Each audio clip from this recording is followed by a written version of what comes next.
Сайн бацхан өрхөн мөнд үзэгчтэй. Check Plus подкастын маань ээлжид нэгэн дугаар хүрэхэд бэлэн болсон байна. За өнөөдрийн манай подкастын зочноор Монгол Улсын гавьяат багш, философи ухааны доктор профессор, бэлтгэл уранда бүдэрчийн Галин Дэв багш маань хүрэлцэн ирж оролцож байгаа үлээ. За та сайхан аварчиж байна уу? Сайхан аварчиж байна уу? Сайхан.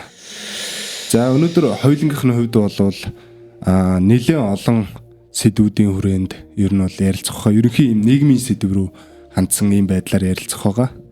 За тэгээд хоёулаа яриагаа ер нь таны хувьд хаана төрж өсөв те? Тэгээд таны багнаас ер нь ямар хуу байсан бэ? Энэ ярианаас ер нь яриагаа эхлэе гэж бодлоо. Одоо ерөнхийдөө бол энэ яриа цаашлаад юу гэсэн үг вэ гэхээр нэг одоо байгаа бидний үеийн багнаас одоо өнгөрсөн тэр хугацаа тэгээд таны багнасаа өнгөрүүлсэн тэр цаг үе бол нэлийн хоёр өөр цаг үе байгаа шүү дээ тий. Тэгээд энэ цаг үеуд өссөн энэ цаг үеүүдээс шалтгаалаад ер нь одоо тухайн хүүхэд өсч томроход нь ер нь нөлөө үзүүлдэггүй тий. Нөгөө нэг төлөвшлийн хувьд ч гэдэг юм уу энэ талаасаа ерөнхийдөө. За би Закгүй аймгийн Сонгон сумын хүн. За 1967 онд Нэмэргийн 10 жилийн дунд сургууль төгсөж цэргийн ерөнхийдөө сургуульд сонсогчоор хэлсэн. За бидний өсөж эндийсэн цаг үе бол одоо өөр одооныхтой харьцуулахад их өөр цаг үе. За би одоо хөдөөний хүүхэд малчны гэрт өсөж өндөөж за 20 нас хүртлээр хөдөө байсан.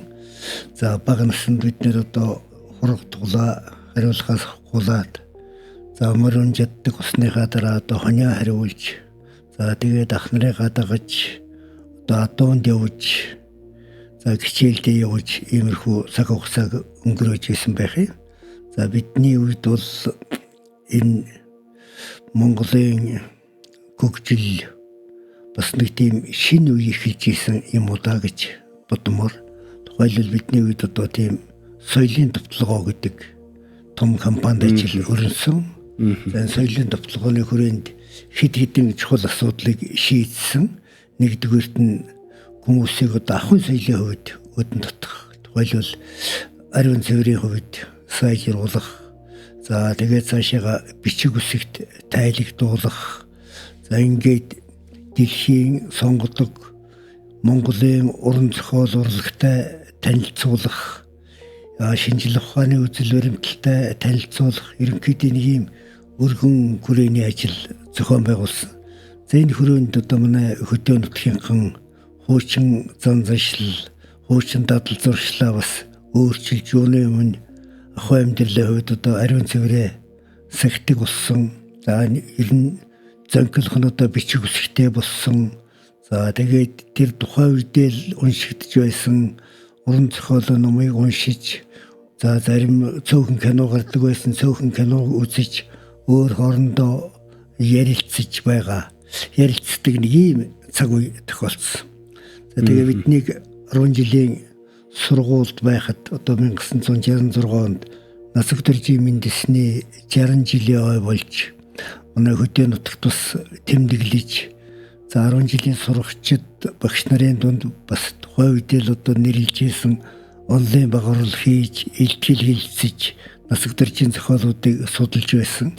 За энэ үед ерөнхийдөө дэлхийн сонгодог уран зохиолоос манайх нэлээд бас орчуулж байсан үе. Тухайлбал одоо энэ одоогийн үзлээр бол шүүмжил реализмын зохиолуудыг орчуулж байсан. За бид нэр ухаанд 10 жилд байхад Толстой Сэхэрэл Тарманыг уншиж байх шиг, за Шолохын туужуудыг уншиж байх шиг, за тэгээд дараа нь цэргийн ерөнхий сургуульд элсний дараа ерөнхийдөө бидний одоо нэлийн уншсан зохиолууд бол ухаанда Орос зөвлөлтийн зохиолч Горький байдаг юм уу, Чехов байдаг юм уу, за Толстой байдаг юм уу, за тэгээд Киргизийн зохиолч Чингис Айтматов, за Дагестаны яруу найрагч Расул Гамзатов гээд ер нь тэр үед Оросын яруу найрагчдын бүтээлийг бас орчуулдаг байсан.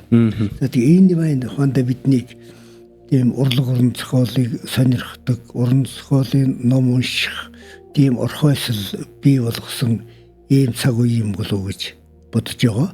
Тэгээ бидэнд бол ухаандаа тэр үздэг кино цөөхөн 1967 онд ланхутайгаа одоо октябрийн өсгөлийн 50 жилийн ойгоор Монгол улс телевизэртэй боллоо шүү дээ. Тэгээ телевизэр бол 7 хоногт 4 өдөр ажилладаг. Тэгээ цөөхөн 7 цагаас 11 цагт ажилладаг тийм явцсан програмтай байлгүй яах вэ? Байсан. За тэгээд тэргээр хуурхан үздэг аяаны хөлбөмбөгийн тэмцээн, чөлөөтөхийн тэмцээн иймэрхүү юм одоо хөвгүүд бид нэр сонирхож үздэг. Иймэрхүү цаг үеийн хүмүүстэй бид нэр. Тэгээд тэр үед өөрөө хэлвэл бид нь одоо эцэгхийн заавар за ах нарын тэр үлгэр дуурайлаар хүмүүжсэн. За багш нарын үг бол үнцэнтэй. Тэр үед ухаандаа сумын баг сургуулийн 4 багштай. Тэр 4 багш бол тэр сумдаа хамгийн том сэхэтэн, хамгийн том эрдэмтэн байлаа шүү дээ. Тэгээд бидний ухаандаа хамгийн үнцэнтэй үгийг тэр 4 багшаас сонсдог, эцэгхээс сонсдог. За ойролцоо насны байгаа ах нараа дуурайж хөдөөгийн амьдралд суралцдаг нэг юм л цаг үе байжтэй. Цаг үе байсан баг. За тэгээ бидний үед бол одоо спорт тоглоом их тоглодог. За волейбол, теннис, сакс их тоглодог. Тэр бол ухаандаа бидний чөлөө цагийг хамтаараа өнгөрөх ийм сайхан боломжийг олгож байсан. За волейбол, сакс байдаг юм, теннис бол бас тийм юу гэдэг одоо аюулавааргүй спорт шүү дээ. Ямар нэгэн тийм бие гэмтэж үртэй тахааргүй. Гэмтэж байхгүй. За тэгэл тэр одоо сумд нэг теннисний ширээч байж явах шиг тэн дээр л одоо очрлоо тоглоод байдаг. За волейбол одоо хагас бүтэн сая өдөр болгомоор одоо ураа дуудлагатай албан ёсоор юм шиг тоглодог ийм л байсан цаг л да бид нэр. Тэгэхээр таны хүүхэд ахуй цагийн тэр тухайн нөхцөл байдал нь таны одоо өдий бие хүн болсон энэ төлөвшил хүмүүжилд бол нэлийн нөлөөлсөн гэж бол харж үзэж болохоор байх шиг байна те. Тийм онцгой. Тэнд одоогод бол мэдээлэл ууртай. Одоо бид нэр хаанда юу гэдэг одоо бит мэдээлэл авдаг, багшаас авдаг, эцэгээс авдаг. Тэгээд ажил хөдөлмөр тэр үеийн хүүхдүүд одоо гэр бүлийн одоо хөдөлмөрийн хуваарьд орсон идэвхтэй гишүүн байлаа шүү дээ. Одоо баг байхдаа бол юугаа ураг туглаа хариулдаг. Одоо усаа зөөдөг. Одоо зүүн бол одоо манайхан тийшээ хангай газар байсан чиг аргалаа төлж бэлддэг иймэрхүү. За тэгээд яхан томроод ирэхээр одоо хоньны ээж бол хоньоо хариулдаг. За тэгээд яхан томроод ирэхээр ах нарыгаа дагааж адуунд явдаг. За энэ нь бол ухаандаа бидний одоо хүмүүжлийн том орчин байсан. За тэгээд тэр одоо байгаль дэлхийгээ таних мэдэх, малыг хайрлах, ахмадуудынхаа үг сургаалыг одоо тийм дагах, за тэдний үлгэр жишээгээр хүмүүжих ийм одоо орчинд байсан учраас бид нэр тухайдаа тийм хүмүүжлээс альтрах, муу дадал зуршил автах тийм орчин ерөөсөө байгаагүй. Одоо тухайдаа манайхны ах дүүс хэд манайхны ах дүүс дотор одоо тийм арих тамхи хэргэлдэг байгаагүй юм шиг байгаа. За арих тамхи бол одоо хөдөөний ховор хэргэлдэг. Тэгээ бид нь ч одоо юугаад дуурайх вэ? Тэр арих тамхи хэргэлж байгаа хүний хамгийн одоо муухай хүн жигшүүртэй амтал гэж одоо тийм үзэл итгэлтэй байлаа шүү дээ бид нар. Тийм учраас бидэнд одоо муу юмэг дуурайх тийм орчин бидэнд байгаагүй. Тэр нь бол одоо бас нэг азтай. Тийм байна. Цаг үед бид нэр амьдарч яасан гэж би бас бодож идэв. Одооны хүүхдүүдтэй харьцуулахад бол нэлээд өөр шүү дээ, тий? Одооны хүүхдүүд өөрөө хүсэхгүйсэн ч гэсэн хүрээлэл нь өөрөө ийм болцсон болохоор одооны хүүхдүүдийг бол одоо эцэгхээс нь багш нараас нь энэ нийгэмд задгай дарахж байгаа мэдээлэл булаагаад авчин шүү дээ. Одоо нэгдүгээрт бол ухаандаа телевизээр ороо болгон гарч байгаа энэ гадны тааруухан кинонууд гардаг болсон байна. За гадны кинонууд чинь цагдаагүй хэрэг төвөггүй кино бараг алга болсон шүү. Аяаны харах тийм л кино гарчээд. За тэгээ гар утасны мэдээлэл байна. Гэхдээ ийм олон төрлийн мэдээлэл, буруу үлгэр жишээ үзүүлдэг мэдээллүүд одооны хүүхдүүдийг, тэр үеийг залуучуудыг одоо эцэгхийн нөлөөлөөс нь багш нарын нөлөөллөөс аваад явчихад байна шүү дээ. Тийм учраас одооны эцэг эхчүүд бол ухаандаа хүүхдээ захим мэдээлэл болон нийтийн урлагт алдажээ гэж ойлгогдохоор байна. За тэгээд таны хувьд бол ингэж бага насаа өнгөрүүлээд тэгээд цэргийн амьдралтай золгосон байдаг. За энэ ер нь яг ямар байдлаар явж байгаа та энэ амьдралтай? Бид нэр одоо ерөнхий бол уусралын 10 жилийн сургууль төгсөөл тэгээд бид тэр үед чинь одоо хуваарлын шүү дээ. Тэгээ бид нар нэг 39 сүлээ төгссөн. Тэгээд зарим одоо хүүхдүүдийн гадаадын энгийн сургуульд, инженерийн сургуульд хуваарлж ийсэн. За тэгээд Монгол Улсын их сургууль, багшийн их сургууль.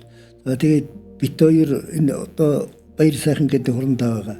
Тэр бид хоёр тэр жил байгуулагдсан цэргийн ерөнхий дээд сургууль гэдэгт хуваарлагдаад тэгээд тэнд ирээл тэр улаан хооронд одоо цэргийн сургууль төгсөөл. Тэгээд цэргийн ангид очиод 9 жил ажилласан. 9 жил ажиллаа. Тэгээд хуучин нэрээр зөвлөлт холбоот улсад цэргийн академид явж суралцаад. За тэгээд тэнд философийн багшийн мэргэжил эзэмших ийм сайхан одоо аз завшаан тохиолдолтой очир. Тэгээд философийн багшийн мэргэжил эзэмшээд тэгээд одоо үндэсний батлан хамгаалах сургуульд 12 жил философийн багшийн мэргэжилээр ажиллаад тэгээд одоо 95 онд Утган тэнгэр сургуульд ирж философийн багшийн мэргэжлэр одоо эдүгээ хүртэл ажиллаж байна да. За тэгээд оюутан залуучуудтай ерөнхийдөө нийтдээ нэг 43 жил ажиллаж байгаа юм байна. За бидний одоо миний хувьд оюутан залуучуудтай ажиллах гол сэжин бол ингээд философийн мэдлийг эзэмшүүлэх. За өргөн утгаараа бол тэднийг аливаа юм үзэгдлийг хэрэгцүүлэн бодож өөрийн гэсэн мэдлэгээ бүтээх. За цаашаага илүү өргөн утгаараа бол тэдний ухаанда соён гэгэрүүлж нийгэмд үнцэнтэй дээд мэрэгчлэн сэхэтэн болгох ийм л одоо сэжмээр би оюутан залуучуудтай одоо 43 жил ажиллаж байна. За ингэж ажиллах явцдаа би оюутан залуучууд бас чадлынхаа хэрээр юм сургасан баах. Оюутан залуучуудаас бас их юм сурж байгаа. Яагаад гэвэл оюутан залуучууд бол ямар нэгэн тийм тодорхой хэмжээгээр өөртөө итгэлтэй бас өндөр ирмэлцэлтэй. За тэр мэрэгжлийг эзэмших гэсэн бас нэг тийм бүтээлч чармаалттай улсууд. За тэр нь бол ингээд одоо ахмад болж байгаа багш нарт биднэрт бас урам зориг өгдөг. Хүн гэдгчээр нэгнийхээ сайн үйлдэлийг одоо харж үзэж сонсож урамсч байдаг амтэн. Эндээс үүдхэн хэлэхэд болов бид нэр бие биендээ сайн үлгэр жишээ үзүүлж явах хэрэгтэй юм байна. Ярьж байгаа ярианы хүртэл өөдрөг сайхан яриа баймаар юм байна. Бас нэг тийм гутранг муу мухай юм нэгэндээ ярьж дамжуулж ямааргүй юм байна. Өөрөөр хэлбэл тэр сэтгэл санаагийн тэгж тийм муу мэдээлэлээр бохирдуулах явдал бол бас тухайн хүндээ оюун санааны орон зайд нь учруулж байгаа бас нэг охирол юм гэж би хувьдаа үздэг. За тийм учраас бид нэр оюутан залуучуудтай ажиллаж байгаа нь одоо миний хувьд азтай хэрэг. За тэгээ оюутан залуучуудтай ажиллахдаа би одоо ямар чигээр хэмжээ болох гэж нэг ер нь философи өөрөө тийм мэрэгжил. За ямар нэгэн мэдээллийг хүлээж аваад ялангуяа одоо энэ өргөн мэдээллийг хүлээж аваад хүлээж авсан мэдээллийн тал талаас нь эргцүүлэн бодоод өөртөө бас нэг үннийг нээх тийм сэтгэлгээний чадвар эзэмшүүлсэн нэгдүгээр. Хоёрдугаарт нь бие дааж өөрийнхөө сонирхсон одоо их зохиол, сонирхсон зохиол бүтээлүүдийг уншаад өөрийнхөө мэдлэгийг дээшлүүлэхэд бас нэг тийм дадал зуршил эзэмшүүлвэл одоо хондоо оюутан залуучуудад хичээл зааж багш усны гол говья тэр юм гэж бодож байгаа. Түүнээс одоо оюутнуудад багш одоо бүхнийг заа сургана гэж байхгүй. Багшийн гол хийх ажил бол зүгээр оюутан залуучуудад энэ багшийн заасан эрдэм ухаанд суурлаад би өөрийгөө бие дааж ажиллаад энэ тухайн мэдлэгээ гүнзгийрүүлэх ёстой юм байна. Шинэ мэдлэг мэдээлэл олж явах ёстой юм байна. За энэ нь миний бол ухаанд өсөж хөгжих гол зам юм байна гэдэг тийм үзэл итгэлийг бий болгож тийм дадал зуршилтай болгоод гаргуул тэгэл ер нь ихтэй сургууль төгсөж байгаа хэрэг одоо бүтэх байх гэж бодож байгаа. Тэгэхээр таны хувьд бол философийн багш болсон нь бол одоо ингээд цэргийн сургуульд хуваарлагдаж очсноос ер нь бол ихтэй юм байна шүү дээ тий. Тэгэхээр тэгэхээр одоо цэргийн сургуульд бол одоо тухайн үед бол цаанаас хуваарлдаг байж тээ. Тэгвэл таны хувьд хуваарлагддаггүй байсан бол тээ. Таны хувьд өөрөө шийдвэр гаргах боломжтой байсан бол та энэ замлыг сонгох байсан уу? Би бас нэг боддог байсан. Би ер нь 10 жил байхдаа нэг тийм уран зохиол сонирхдаг. Бас одоо өөртөө таарсан гэд уран шүлэг гэлтдэг. Нэг иймэрхүү байлаа л да. Тэгээд би ер нь 10 дугаар ингээд төгсөөд за Монгол Улсын их сургуулийн хэл уран зохиолын ангид орё гэсэн тийм үзэл итгэлтэй. За багш нар ч гэсэн энэ нөхрийг нь тийш нь л одоо явуулъя да гэсэн тийм бодолтой байсан. За тэгээд яг хуу 10 төгсгч одоо бас л одоо тэр хуваарлтан дээр бас янз бүрийн одоо танилцал энэ төр орж ирж шүү дээ. За тэгээд бид нэр яг одоо эр хүнийхээ хувьд бас тухайн үед одоо эрүүл чирэг бийтэй залуу хүн байсныхаа хувьд тэгээд бас сурлага одоо нэг дундчил байсан дөө. Тэгээд намайг тэр шинэ байгуулагдсан цэргийн дээд сургуульд байрлалцсан. Тэгээд би тийшээ явсан эхлээд би бас одоо ер нь өөрөө хэлбэл өөрийнхөө зорилсон зорилгыг биелүүлж чадсангүй, сонгосон мэрэгчлээ одоо сурч чадсангүй гэсэн бас эхний нэг жилиг тиймэрхүү дотоод сэтгэлтэй байсан. За тэгээд тэглээгээд одоо тэр үед чинь бол ингээд хуваарилсан одоо өөрөө хэлбэл тэр нэг атуу дэг журамтай байлаа шүү дээ. Өөрөө хэлбэл тийм өөрийнхөө дурын сонголт хийх тийм боломжгүй гэх юм уу. Тэгээ бараг тийм дадал зуршиж байсангүй. Тэгээд явж ягаад яг цэргийн сургуулаа төгссөн. За төгснөхийн дараа яг энэ уран зохиол уншдаг энэ тийм хаяагүй л дээ. Тэр үед манайх цог сэтгүүл байлаа. Урлаг утга зохиол гэдэг сонирн байлаа. За тэгээд бие даагадаг орос хэл сурчих санаатай бас үзээ тэгээд гарайгүй л дээ. Тэгээд яг уран зохиол уншаал ингээд явж ясан. Тэгээд хоошоо цэргийн сургуульд яваад тийм философийн багшийн мэргэжлийн эзэмших сайхан завшаан тохиолдоод.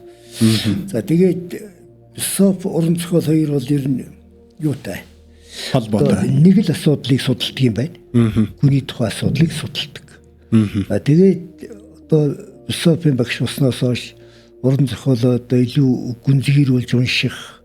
За ингэж уншсныхаа дагуу нөгөө лекц уншихдаа уран зохиолын одоо баатрууд дөрөв дээрээ тэр яриагаа баяжуулаад оюутан сонсогчдын бас зүрх сэтгэлд хүргэх санаатай бас нэг тийм бүтээл гэх юм уу да аргыг хэрэглээд ингэж явсан. За тэгээд сүүлийн жилүүдэд одоо уран зохиолоо нэлээд эрчимтэй уншсан. Тухайлбал 2020 оны 11 сараас. Тэгээд тэрний ямар учиртай вэ гэхээр ингээд би манайхны энэ дэтгэвртэй гарсан генерал хурамдаа нар хоорондоо ярилцаад тохироод тэгээд Монгол цэргийн нэгдсэн холбоо гэсэн ийм төрийн бус олон нийтийн байгууллага байгуулад тэгээд тэр одоо тийм одоо өөрийн захим сайттай. Тэгээд тэр захим сайтаар бид нэр энэ 2020 оны 12 сараас эхлээд уран зохиол ярьж гисэн. Одоо ингээд сүүлийн үед өөрийнхөө манай утгын нэгэн сургуулийн захим сайтаар ярьдаг болоод байгаа. Тэгээд тэрнээс хойш одоо бид нарын би ингээд журнал хөтлөөд явж идэх нэг 237 зохиол ярьсан байна. За энэ зохиолын бүтцийн юу гэхээр нь орчин үед л одоо дэлхийн сайн зохиолуудыг манайх орчуулж байгаа. Тэрнийг манай уран зохиол судлаач Галбаатаргай ер нь энэ зохиолуудыг нэг нэр өгсөн байна лээ. Дэлхийн сонгодог болон шилмэл уран зохиол гэдэг. Тэгээд тэднээс ингээл орчуулсныг л уншаад тэгээд олон түмэнд сонсоод яриад байгаа. За тэгээд яриаг эхлээд нэг тийм 400-500 заримдаа нэг 700-аад хүн сонсдог байсан. Сүүлдээ одоо 1000 гараад за тэгээ хамгийн дээдлийн рекорд амжилт гаргасан зохиол бол энэ Камиугийн Сизифийн домог. Сизифийн тухай домог гэдэг энэ тэрнийг манай боловсролын их сургуулийн багш мундаг орчуулагч орчуулсан Отхон Баяр. Тэгээд тэрнийг ярьсан чинь одоо 100000 хүн сонссон байсан. Захимаар сонсоод байгаа шүү дээ. Тэгээд би за ингээд орчин үеийн зохиол ярихаар нэг иймэрхүү байдаг юм байна. Гээд нэг Агнестийн гэгээ гэдэг 21 бот ном байгаа шүү дээ. Тэр 21 бот дотроос Мелогдын домгийг ярьсан. Мелогд энийг одоо ер нь сонсдог юм болоо яадаг юм бол гээд бас одоо яг уншиж үлдэж байгаа яриад гисэн нэг 5000 орчим хүн сонссон. Тэгээд өөрийнхөө яриаг ингээд олон хүн сонсоод байхаар хүн чинь бас ингээд урам урддаг юм байна. Тэгээд одоо ингэж явсаар байгаад нэг юм 237 зохиол ярьчаад байгаа. За тэгээд эднүүдийг ярихдаа би бас одоо юу гэдгийг одоо тийм хүний дург хүсэл гэдэг юм уу? Хүний бас нэг тийм эрмэлзэл гэдэг юм уу? Тэрнээсээ үндэслээд энэ 2007 онд Достоевскийва хүний асуудал гэдэг ийм ном бичсэн. За энэ ном 2017 онд. За энэ ном бол Достоевскийн тухай ерөнхийдөө нэг орос хэл дээр нэг 200 гаруй бүтээл байдаг юм байна. Достоевский судалсан. За би тэрнийг одоо бүгдийг яаж унших вэ? Ямар ч байсан Достоевскийн зохиол бүтээлүүдийг монгол орос хэл дээр уншаад. За орос хэл дээр нэг 2 номыг л уншсан юм а. Одоо тэр альбингууд мөрийчин гэдгийг тэгээ бусд нь монголоор орчуулсан байсан тэднийг уншаад тэгээ ер нь одоо хамгийн их монгол хэл дээр хамгийн олон зохиол орчуулсан гадны зохиолч бол Достоевский юм уу? Одоо нэг 10 гаруй зохиолыг орчуулсан бай ядуу хүнээс авахгүйгээд. Түүний дараа энэ 2019 онд Лев Толстой ертөнцийн хүний асуудал гэдэг ийм 2 ном бичсэн. За эндээ Достоевский гэж хэмбэ, Толстой гэж хэмбэ гэдгийг л одоо гаргах гэсэн. За ягаад энэ 2 зохиолчийг сонгож авсан бэхээр ер нь Оросын зохиолчдоос одоо дэлхийд уншигдж байгаа нэг 4 хүн байдаг юм байна. За тэр нь бол 1-р тийм Достоевский, 2-р Толстой, за 3-р Чехов, тэгээд Гоголь. Тэгээд эднүүдийг сонгож яваад ийм ном бичээ. Тэгээд оюутан залуучуудын гар дээр тавьсан. За тэгээд энэ ухаанд залуучуудыг бас нэг уран зохиол уншдаг болоосоо. Тэгээд уран зохиол уншина гэдэг бол зүгээр нэг тийм цаг өнгөрөөгч байдгүй сэтгэлээ зугаацуулах үйл явдал биш юм байна. Уран зохиолыг нь 2-ын зар уншдаг юм байна. Нэгдүгээр одоо юу гэдгийг анхны уншигч гэдэг юм уу, хөнгөн уншигч гэдэг юм уу, сонирхогч уншигч гэдэг юм одоо юу гэд нэрлэн. Тэр бол зүгээр ингээд үйл явдлыг хөөгөөд уншаад байдаг. Үйл явдлыг. За арай одоо уран зохиолыг 2-дугаар Эренбер гэдэг юм эсвэл гүнзгийрүүлж уншдаг. Тэр нь бол ухаанда хүний асуудлыг энэ зохиолч одоо яаж төслөө. Аль талаас нь хүнийг үзээв, шинжилээв, тийм үү? Хараав, мэдрэв. Тэгээд энэ өөрийнхөө харж мэдэрсэн, хүнийг таних мэдсэн үзэл ойлголтоо уран сайхны дүрээр тэр зэрэг зохиомжлон илэрхийлж чадаавэ гэдгийг тунгааж уншихын бол ухаанда уран зохиолыг унших одоо юу гэдгийг эцсийн тийм уншат юм шиг байна. За тэгээд эндээс одоо би гэрвэчийг хүсчээл би ингээд уран зохиолын талаар дагнаад яриад явъя гэж бодож байна. За энэ уран зохиолын талаар ярихад эхлээд бид нэр нь энэ Горькийн хэлсэн үг л дээ. Уран зохиол бол амьдралын сургагч гэж. Тэгэхээр зохиол бүтээл уншдаг, уран зохиол уншдаг хүн бол ер нь нэг л амьдралаар амьдэрдэг. Өөрийнхөө л амьдралаар. За уран зохиолыг амтархан уншиж тэрүүнд одоо зүрх сэтгэлээ өгч уншсан хүн бол олон зохиолын баатрын дүрээр амьдэрдэг юм байна. Тэгэхээр уран зохиол уншихын бодлыг би нэг одоо энд дурдж байгаа нэг 8 хэсэгт хувааж үзээд байгаа. За нэгдүгээр чинь уран зохиолоос одоо юуг таних мэдэх юм бэ гэж. Юу гэдэг бол хүнийг таних мэдэх. Хүний амьдралыг таних мэдэх. Хүний хайр дурлалыг таних мэдэх. Үхлийг таних мэдэх. Өөрөөр хэлбэл хүнд чинь 3 зангилаа асуудал байна шүү дээ. Нэгдүгээрт одоо төрж амьдрах. Хоёрдугаарт нь хайр сэтгэлтэй уулзрах. Гуравдугаарт нь үхэх. Одоо нэг ийм 3 зангилаа асуудал лигэр нь энэ уран зохиол яад төрслөө. Тэгээд энэ нь бол ухаанд уран зохиолын таны мэдэх юм юм байна. Дараа нь уран зохиолд одоо хүмүүсийн зан үйлдлийг төрсөлдөг. Тэгэхээр ёс суртахууны асуудал бол уран зохиолын өөрөөр хэлбэл зайлшгүй цөмд нь байж байдаг нэг тийм асуудал. Тэгэхээр тухайн баатруудын ёс суртахууны асуудлыг таних мэдээ, тэндээс тодорхой хэмжээний ёс суртахууны таашаал, мэдрэмж, үнэлэмж бий болгодог нэг юм хэсэг юм байна. За нөгөөх нь бол одоо гоо сайхны асуудлыг төрслөөгүй уран зохиол гэж байхгүй. Хэрвээ гоо сайхны асуудлыг төрсөхгүй бол урлаг болж чадахгүй шүү дээ. Тэгээд гоо сайхны асуудалд бас анхаарлаа төвлөрүүлдэг. 3 дугаарт. За 4-дүгээрт нь хүний чинь хүн болгодог нэг юм байна. Одоо өнөөдөр манайхан бас нэг тийм ойшааж үзэхгүй ч байгаа ч юм уу эсвэл нэг үнцэн нуураад хөдөлмөр гэдэг. Хөдөлмөр. Яг хөдөлмөрийн асуудлыг нуран зохиол яа тусгаав. Өөрөөр хэлбэл хөдөлмөр дундаас хүн одоо яаж тэр сорилтуудыг давж босч ирвэ. Өөрөөр хэлбэл хүн гэдэг тэр нэр төрөө яаж хамгаалж амьдралынхаа зорилгыг яаж биелүүлэв гэдэг асуудал. Хөдөлмөрийн тухай асуудал бол уран зохиолт том асуудал юм гэж бодож байгаа. За дараа нь уран зохиол уншсанаар хүн одоо өөрийгөө болон бусад найз нөхдөйгээ танин мэддэг. Ингээд зохиол бүтээл уншиж явхад тухайнда өөрийгөө номын хуудаснаас олж харж толдож байгаа. Ингээд дараа нь уран зохиол унших чинь бол одоо нэг тийм 3 төрлийн чухал ач холбогдол бий болгоод байгаа. Өнөөдөр одоо бидэнд ялангуяа манай хүүхд залуучууд нэг том бэрхшээлт явдал байна шүү дээ. Тухайн асуудалд анхаарлаа яаж төвлөрөх вэ? Анхаарлын төвлөрөл гэдэг юм чи одоо юу гэдгийг бүр хүндрэлтний асуудал боллоо. Яагаад гэвэл энэ асар их мэдээллийн долгионд мэдээлэлд одоо бид нэр ухаанда нэг хэсэг нь юу гэдгийг живж ийн гэж хэлж болно. Нөгөө хэсэг нь бол зүгээр көвж ийн гэж. За арай оюуны чадвартай хэсэг нь бол мэдээллийг сөрөөд сэлж ийн гэж ингэж төсөөлж болмоор. Тэгэхээр энэ өнөөдөр анхаарал гэдэг бол ухаанда хүний одоо хамгийн чухал нандин сэтгэл зүйн үзэгдэл боллоо. За нандин гэж хэлэхээс аргагүй болж ухаанда бид нэр анхаарлаа хамгаалж явахгүй бол анхаарал сарнилтаас болоод сэтгэл зүйн янз бүрийн эмгэг өвчтэй босгоч одоо ойлгомжтой байна шүү дээ.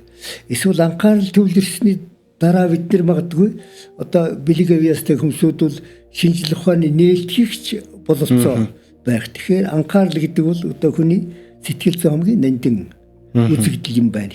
За дараа нь бид нэр одоо энэ их мэдээлэл төгсөж байгаа үед ой тогтоолт гэж нэг чухал юм боллоо. Нэгэд л одоо анхаарал төвлөрөхгүй бол ухаанда бидэнд ой тогтоолт гэж юмгүй болчих гээд. Тэгэхээр энэ ой тогтоолт бол уран зохиол уншихад бас их чухал зүйл. За эцэст нь мэдээж одоо та нар зөмөрөө мэдж байна. Уран зохиол уншсанаар хүн одоо үгний баялагтай болох. Үгний баялагтай болно гэдэг бол өнөөдөр ухаанда өөрийнхөө санаа бодлыг бусдад өгөөдөө хамгийн наазах нь бол өөрийнхөө санаа бодлыг бусдад товч тодорхой чөлөөтэй илэрхийлж ойлгуулах. Тэгснээрээ та бусдад өөрийгөө таниулах. Өнөөдөр чинь энэ гадны улс орнууд тухайнда улс хүнийг ажил шалгаж явахдаа нэг ярилцлага хийлгээд байна шүү дээ. Ярилцлага хийлгэж байгаа бол нэг талаасаа бидний одоо дотор сэтгэл рүү тэр ярилцагч хүн тэр биднийг ажилд сонгож авах гэж байгаа хүн бол бидний дотор сэтгэл рүү өнгөж байгаа. Гадна талдаа бол яг одоо тэр сургууль төгссөн диплом курс төгссөн диплом энтрээ үзүүлэн төдөн жил ажил хийсэн энтргээ данкаатан дээрээ бичнэ. А хүний чинь гол мөн чанар бол гадна талдаа биш дотор оюун санаанд байгаа. Тийм учраас энэ үгний баялагаа нэмэгдүүлнэ гэдэг бол их чухал юм гэж. За ингээд одоо би нэгдүгээр асуудлаасаа яриад нэгдүгээр асуудлаасаа эхлээд тухайдаа тэр таны мэдэх асуудлыг ярилцъя гэж бодож байна. Энэ эхлээд би Достоевскийн зохиолуудыг манай дээр нэг 10 гаруй зохиол орчуулагдсан. За бидний 2-оос 3 дахин тэр уншлаа л да. Одоо Гомсронгой одоо Достоевскийн 5 бүтээг орчуулсан шүү дээ. Тэрний чи одоо 5 шилдэг шастрын тэр гэж нэрлэж байгаа. За ингээд Гимзэм, Солиот, Кармазовын күүд, Альбангууд, за Күгүн заяа гэдэг ингээд 5 гол романыг Гомсронгой орчуулсан. За энэ 5 гол роман бол ерөнхийдөө тэр ертөнцийг үзэх үзлийн хувьд нэг уур амьсгалтай. Ямар уур амьсгалтай вэ гэдэг Христосын шашны үзэл санаа ёс суртахууныг л орос хүн өөрийн болгож авах ёстой юм байна гэсэн. Тийм үзэл санаа энэ 5 бот номонд байна. За энийг бид нэр 1990-ад оноос орчуулаагүй. Яагаад гэвэл тэр чинь шашны үзэл санаа тэр номонд байгаа учраас орчуулахгүй байх шүү дээ. За ингээд 1990-ад оноос хойш манайд одоо плюрализмын зарчим ноёр хоод ямар нэгэн зохиол бүтээлийг хаадаг сагддаг тийм үзэл суртлын одоо хан нурсны дараа одоо Достоевскийн зохиолуудыг Гомсронгой ингээд гүч гаргаад орчуулсан. Тэгээд Достоевскийн зохиолуудад хоёр дахь онцлог нь юу вэ нөхөө? Достоевский өөрийнхөө зохиолуудад нэг тийм 19-өөс 27-8 насны залуучуудыг төрслээд байгаа. Байлбал одоо ингээд энэ Карамазовын күүд гэдэг Достоевский хамгийн сүүлд бичсэн зохиол шүү дээ. Карамазов гэдэг хүн чинь одоо нэг тийм нэлээд одоо сулдж байгаа, баларч байгаа, орлого нь одоо буурч байгаа газрын эзэн Карамазов. За Карамазов бол нэг 3 хүүхэдтэй. За 3 хүүхэд нь хамгийн бага нь Алёша. За 2 дахь нь Иван. За 3 дахь нь Дмитрий. За энэ 3 хүүхэд бол өөр ухаандаа ертөнцийг үзэх үзэл амьдралын зорилготой. Тэр Алёша бол өөрөө тэр одоо хамгийн баггүй тэр тухайн үедээ одоо Зосим гигантин гэж байсан. Тэрний шав болоод Христос шашны одоо үнэнч зүтгэлтэн болохоор одоо өөрийгөө бэлдэж байгаа. За тэр Алёшагийн одоо тэр зүтгэсэн явдал бол ерөнхийдөө тэр гэр бүлд нь ноёрхож байгаа, хүрээлэн байгаа орчиндөө ноёрхож байгаа тэр Орос хүний зан үйлдээс улбаатай нүгэл хилэнцээс ангид байх. Тэгээ шашны хариуцлыг өөрийнхөө дотор сэтгэлд шингээх ийм зорилготой тэр Зосим гигантинд шав ороод ингээд Алёша бол ерөнхийдөө буцалтгүй одоо шашны болсон. Шашинтан болчих. За хоёр дахь хүн бол Иван Ломносовын нэрмжит их сургуульд сурч байгаа тэр биологи мэрэгчлэр суралцж байгаа. За тэр нөхөр бол одоо бурхан байхгүй гэдэг тийм атуу итгэлтэй. За том хүн Дмитрий бол бас өөр ертөнцийн одоо үзэлтэй хүн. Дмитрид бол хоёр юм байгаа. Нэгдүгээр эцгээс одоо өв хөрөнгөний үлж явах. Энэ одоо Дмитрийн дотоод бодол шүү дээ. Хоёрдугаар тэр оттоо байгаа хамгийн үзэсгэлэнтэй бүсгүйтэй гэрлэх. За тэгээд явсаар байгаа тэр оттоо байгаа хамгийн үзэсгэлэнтэй бүсгүй Грушенко гэдэг ийм бүсгүй байгаа. За тэр бүсгүйд одоо аав Карамазов Дмитрий хоёр одоо хоёулаа сэтгэл алдарч байгаа. За тэгээд аав Карамазов бол ер нь хүүхдүүдээ одоо нэг нүгөө хэлж байгаа. За би одоо ингээд 55 нас хүрлээ. Надад одоо ер нь амьдралын нэг л ирмэлцэл үлдсэн юм байна гэж. За тэр нь юу гэхээр надад мөнгө хэрэгтэй байна. За энэ мөнгийг би одоо юу зарах ёстой гэвэл энэ одоо өнгө зүсэйтэй үзэгшинтэйгоо бүсгийчүүдтэй одоо арх ууж зугаа цэнгэгтэл одоо зориулах ёстой юм аа. За энэ бол одоо ер нь миний амьдралын үлдэж байгаа хугацааны зорилго болж байгаа гэдэг. Ингээд ер нь хүүхдүүдийн тухай нэг нөгөө хэлж байгаа.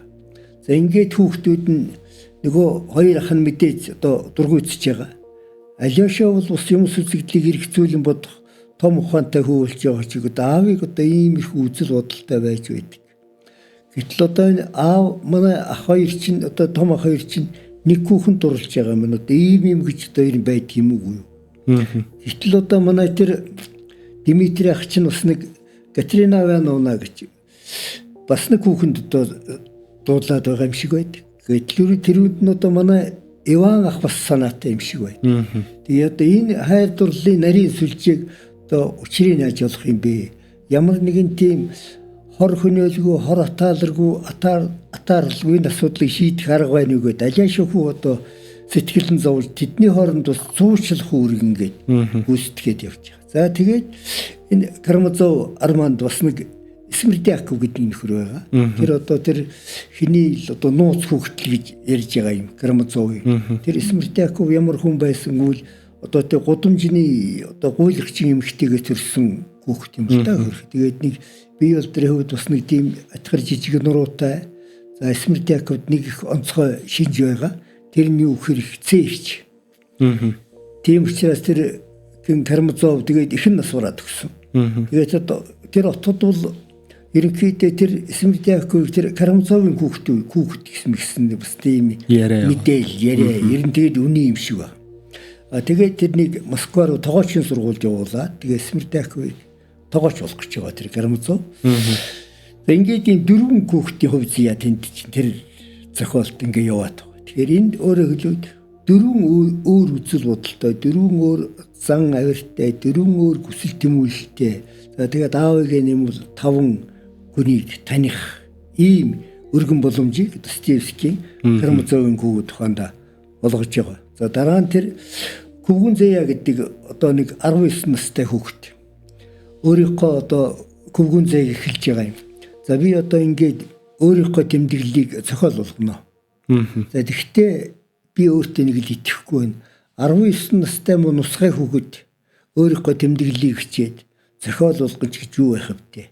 Тэгвэл би одоо зорьсон зорилготой хүрнэгээд тухайда тэр Орос дээр бол Подросток одоо манай гомсронгой Күвгүн Зэя гэж орчуулсан байлаа. Тэр Арамаа тэгж эхлэе. За тэгээд Аркадий бол бас нэг тийм одоо хүүхэд ахуй цагаас бас нэг тийм атуу бодолтой хүн. Аркадий ч одоо нэг тийм хүний Версилов гэдэг одоо газрын эзний нууц хүүхэд чим шиг биш чим шиг нэг юм явж байгаа шүү дээ. Тэр зохиол чинь одоо томхон зохиол. За тэгээд Аркадийг онцолж ярихад Аркадий нэг юм за би ер нь нэг л өөрийн гэсэн үзэл санаатай болох хэрэгтэй юм байна. Тэгэхээр өөрийн гэсэн үзэл санаа бол нэг хоёр гол чиглэлтэй байх хэрэгтэй юм байна. Нэгдүгээрт одоо ер нь мөнгөтэй харьцах үзэл санаа. Хоёрдугаарт хэн нэгэн хүнийг ялгуурлаж үзэхгүй одоо адил дэх харьцаж яах хүнийхэн хувьд хүндэтгдэг нэг тийм үзэл санаа. Нэг ийм хоёр л үзэл санааг би өөртөө одоо эхлээд төлөвшүүлэх хэрэгтэй юм байна.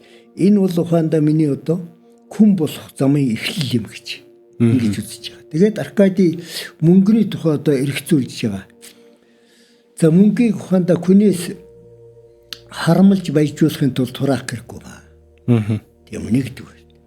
Хоёрдугаар мөнгийг бол одоо бус тухайда баян тарган хүн болж харагдахын тулд мөнгийг хөрөмтлөх хэрэггүй. Хэрвээ надад одоо боловцоо байгаад мөнгө хөрөмтлөх юм бол би ядарсан зүдэрсэн хүмүүсүүд туслахын тулд л одоо мөнгийг хөрөмтлөх хэрэгтэй юм байна шүү гэж. За нэг ухаандаа мөнгөний талаар нэг юм философитой болж байгаа. За тэгээд дараагийн философи бол ингээд бид нэр одоо амьдрал дээр янз бүрийн хүнтэй л учрна. Дээд зэндааны язгууртантай ч одоо учрна.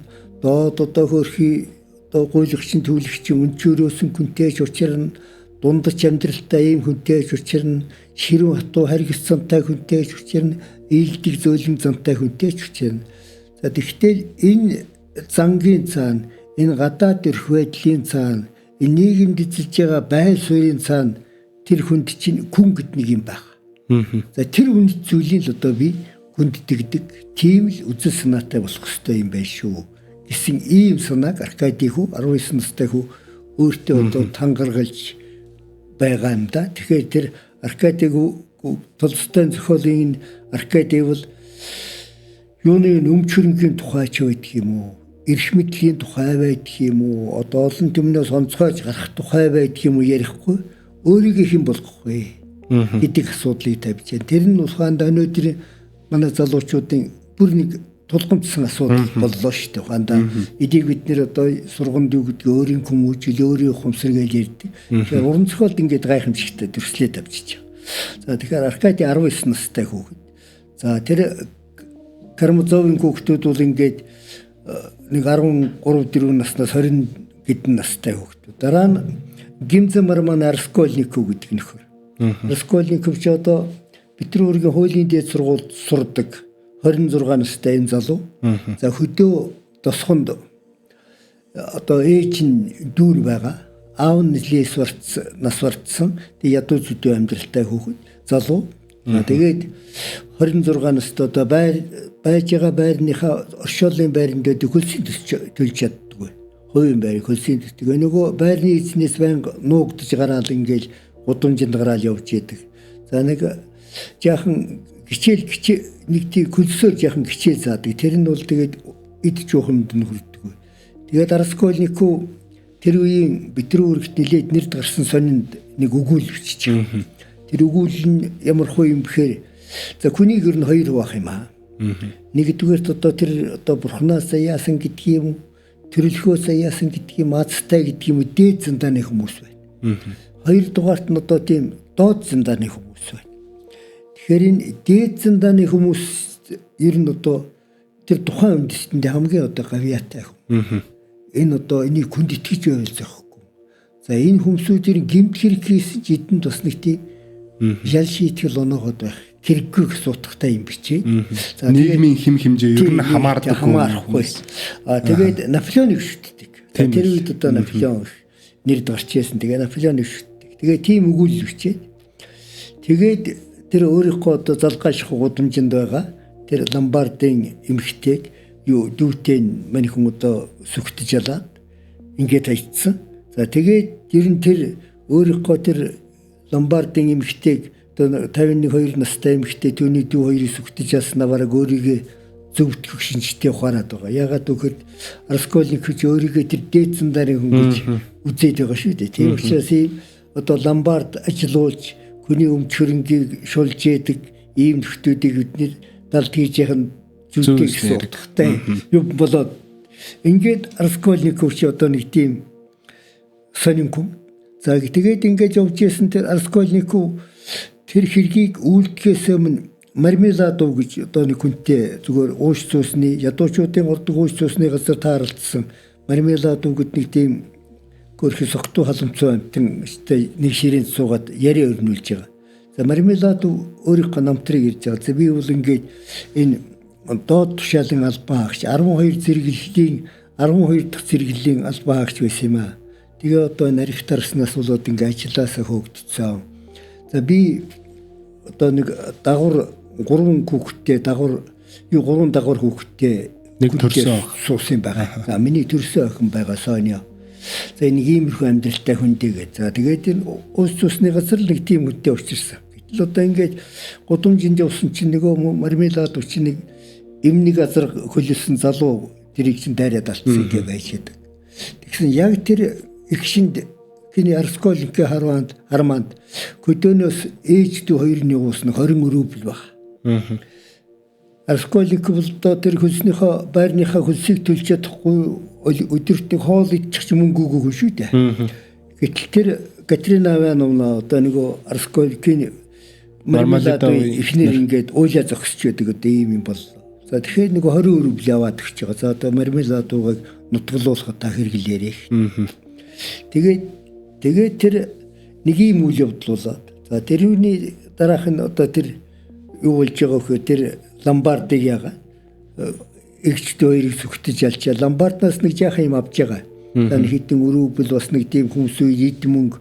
За өөрийнх нь аавын нэг мөнгөн цагэнтэй. Тэгээ тэрнийг хотын цах руу нэг эцэг нуучж байгаа. За тэгээ эндээс нь үзэхэд Раскольников бол хондоо тийм эд мөнгөний шулттай хүн биш. Юм шиг байна.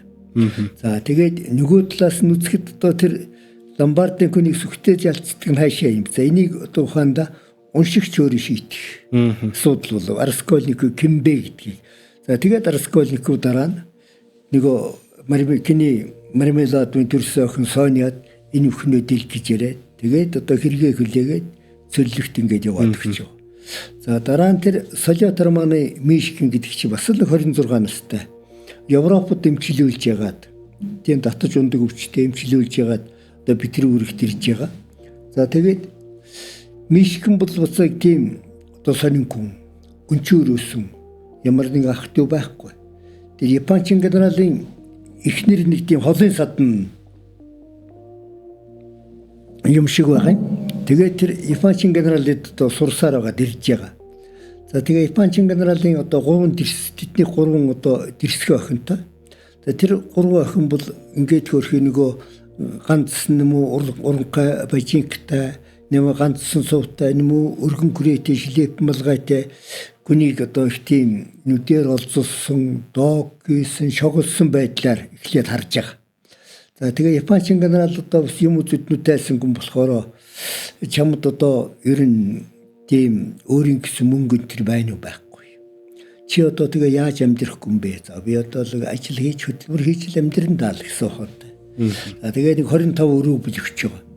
Тэгээд тэдний одоо өдрийн хоол идж байгаа. Өдрийн хоол идэхдээ тэр хэн Мишкин одоо тэр Швейцарт дэмжлүүлж ирсэн тухайга сайхан дэлгэрэнгүй амьдралынхаа намтрыг сайхан ярьж байгаа. За тэр яриа нь тэр 3 одоо дэрсгэн хүүхний анхаарал энийн татаа. За эн чинь бол тэр энэ муу мухай ганцсан утасны цаана энэ муу одоо гэртээ нэмүтэн даавуу тортой шүү дээ. Тэр чинь энэ 2-3 хувцас хийсэн. Энэний цаан чинь энэ их ухаатай тийм сонин сэтгэлгээтэй одоо манай одоо бидний үеэрхдэг таньдаг орсуудыг бодоход огтөөр хүн байна шүү гэж тэр 3 хүүхэнд итгэл үнэмшил төрүүлж байгаа.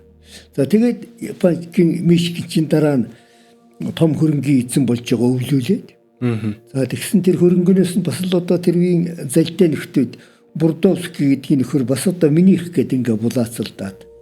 Тэгээд тэр мөнгөнөөсөө булаацалтныг Мишкин мэдж байгаа. За тэгээд би энэс энэ Бурдовскийд одоо нэг 10,000 рубль өгье гэдэг ингээд олонний өмнө хамалчиж байгаа. Тэгээ өгч байгаа. Тэгээ тэрүүндээ Мишкин их гимсэж байгаа. Гэхдээ би одоо ингээд олон түмний өмнөх өөрийгөө ингээд нэрд гаргах гэж байгаа юм шиг, өөрийнхөө эрхмэл дээдлүүлэх гэж байгаа юм шиг ингээд мөнгө өгье гэж амлдаг нь яаж байгаа, өгдөг нь яаж байгаа зүгээр л одоо хүний нүднээс талд өгчих байж тэгээ тэрүүнд гимсэж байгаа. За энд одоо тэр Мишкиний дотоод сэтгэлийн итгэл үнэмшил одоо тийм өөрийгөө нэг нэрд гаргах гэсэн, өөрийгөө цоллох гэсэн, өөрийгөө бүхнээс тодруулж харах гэсэн тийм хүсэл эрмэлзэлгүй хүн юм байна гэж Мишкин ухаанда өөртөө өөрийнхөө сэтгэлийн тайланг тавьж байгаа ийм үйл явдал гарч байгаа. За гихчил ингээд Достоевскийн зохиолуудыг уншихад бид нэр ингээд тийм 19-өөс 26-7 насны 19-р зууны Орос хүн ирнэ ямар хуу янзын сэтгэлтэй, ямар хуу янзын оюуны орон зайтай, ямар göсөл тэмүүлэлтэй байсан бэ гэдгийг одоо бүрэн хэмжээгээр биш байлаач гэсэн тэр залуу хүмүүсийн төлөөлөлтөд ингээд танилцж байгаа. За дараа нь одоо бид нэр энэ Достоевскийн Толстой зохиолуудыг анхааралтай уншицгаасан. За энэ Толстой чинь одоо эхлээд нэг юм болсон байх шүү дээ. Энэ Даймбанк Анна Карининага бичээд одоо Европод алдарсан. Европод алдаршаад тэгсэн Европын хэвлийн газрууд Толстойд санал тавьсан байгаа. За таны зохиол бүтээлүүдийг одоо бид нэр хэвлэе.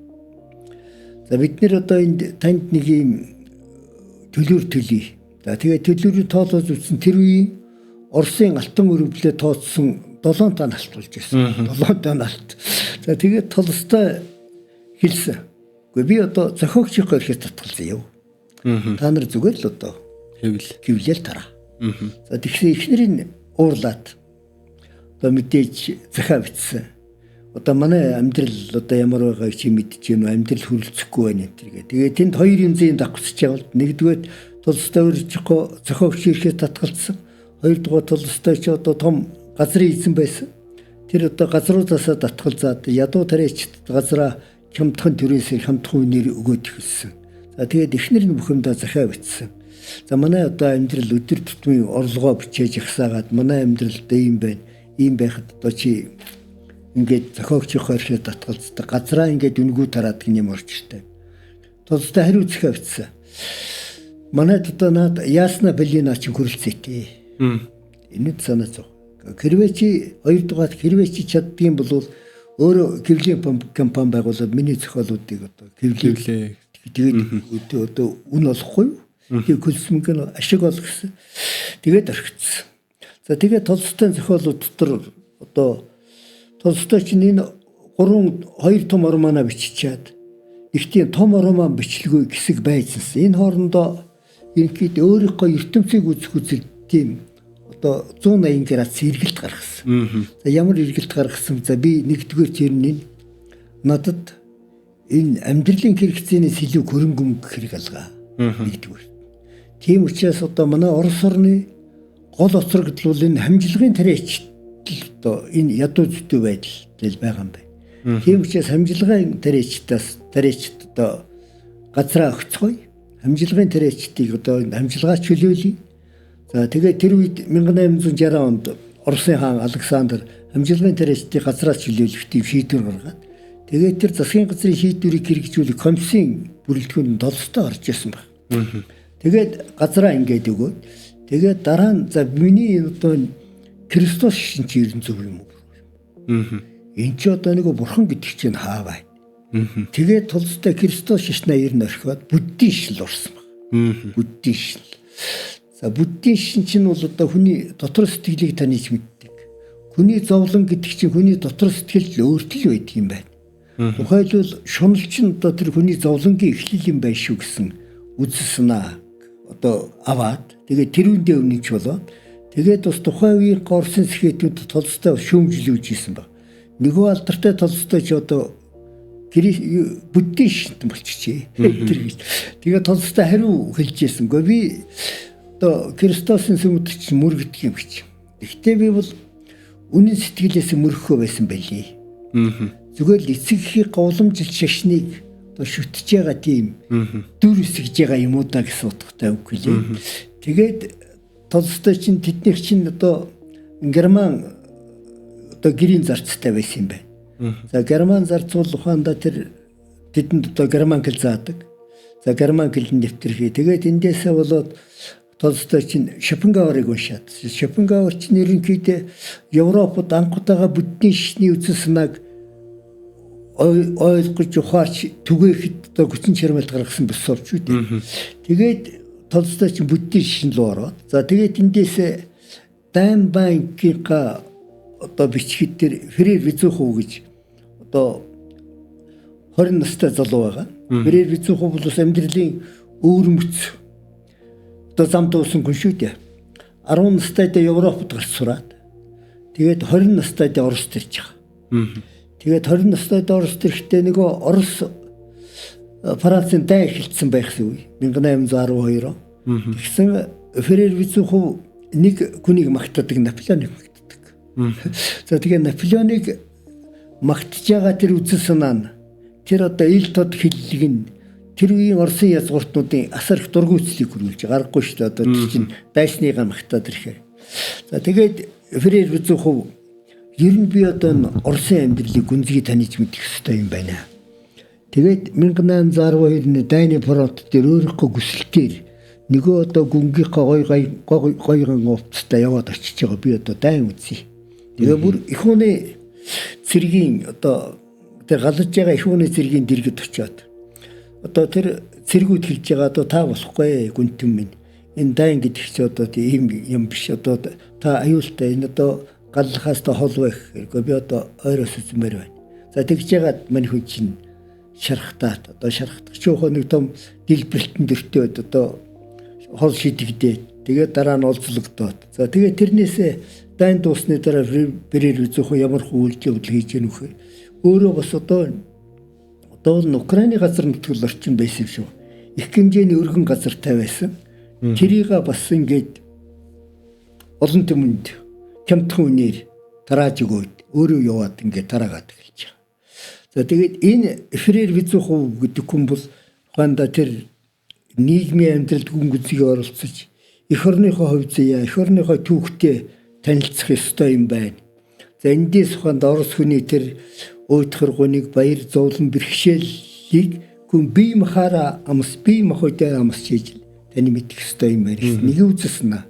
Дараа нь Орос хүнийг зовоож байгаа. Оросын оронд оцрогдуулж байгаа гол хүчин зүйл чинь газар эзэмшил байна. Тийм учраас одоо энэс татгалзээгээ. Тэр үнд одоо Толстой өөрийнхөө үзэснэ шингээгээд. Тэгээд Фрер Визухов бол ухаандаа тэр хөрөнгө мөнгнөөсөө татгалзах. За тэнд нэг шашинд орж байгаа. Шашинд ороод тэгээд тэр үзэснаа руу яваад нэг иймэрхүү зам туулж байгаа. За тэр хооронд бол ухаандаа хэн энэ Визуховыг хэн Андрей Волконский бас сургамжилж байгаа. Андрей Волконскийтэй анхудаа танилцсангүй юм а да. Тэгээд Фрер Визухов чинь тэр масоны шишинд ороод масоны шишний одоо том хийд байгуулахад хөрөнгө оруулаад ингээд явж байгаа. Тэгэхээр эндээс одоо тэр 19-р зууны Оросын хөрөнгөлтнүүдийн бас амьдралын хэв маяг тэр хүний одоо сэтгэл санааны өөрчлөлтийг тань мэд ийм том бололцоо олгоо. Тэгээд Достоевский дараа нь тэр Анна Каринага бичсэн. Анна Карина ч одоо нэг 3 гэр бүлийн тухай ном шүү дээ. Тэр одоо Анна Каринага Облоцкий гэдэг хөр байгаа.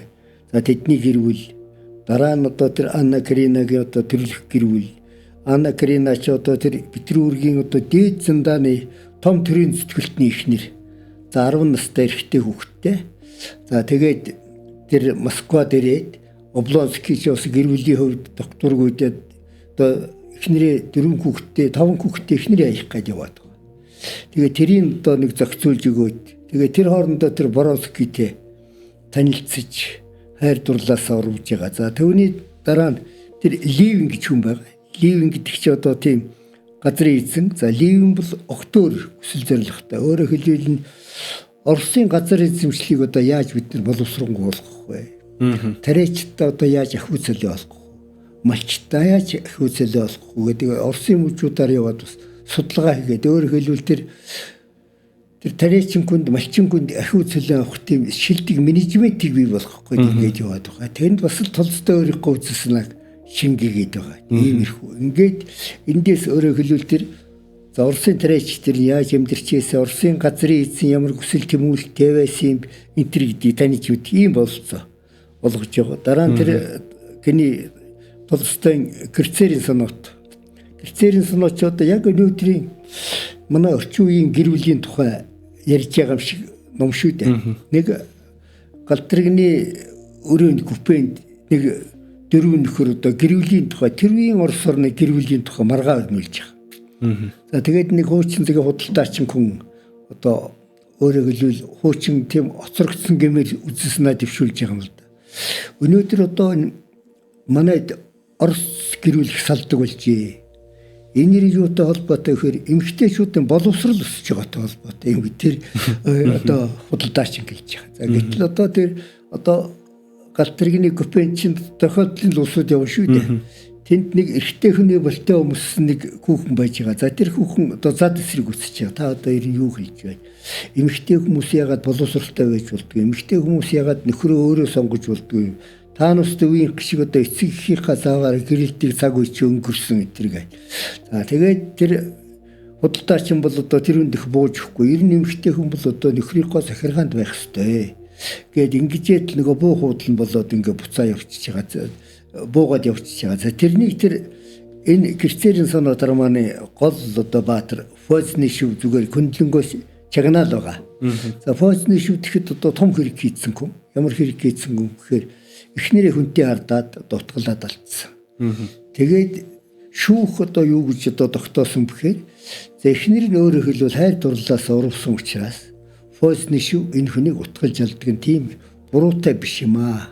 Гэт ингээд одоо ялаач хөлөөлөгдсөн үед нь тийм галтрагнд байгаа маргаантай тохиолдож байгаа. Тэгээ тэрнээс эхлээд Фозны шив хоёулах тэр купенд хоёулах нь үлдээд өөрийнхөө амьдралыг ярьж өгч байгаагаар Герцерийн сонот явж байгаа шүү дээ. Тэгэхээр энд тэр Фозны шив бол одоо баг тохиолдлоор шахуу юм да.